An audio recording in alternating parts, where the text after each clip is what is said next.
Deploying an MVC application to Microsoft Azure involves publishing the app through Visual Studio to an Azure App Service. Here's how to do it. Prepare your MVC app.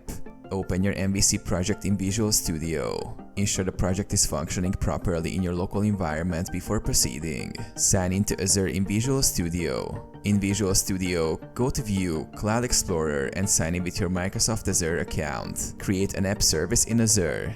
In Cloud Explorer, right-click on App Services and select Create New App Service. App name. Enter a unique name for your application. Resource group.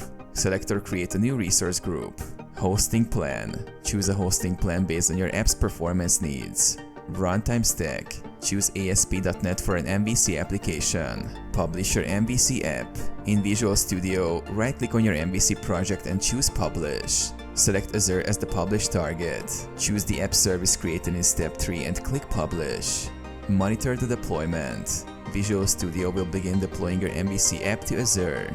Once deployed, it will open the app in a browser. Access your app. The app will now be live on Azure, accessible via the App Services URL.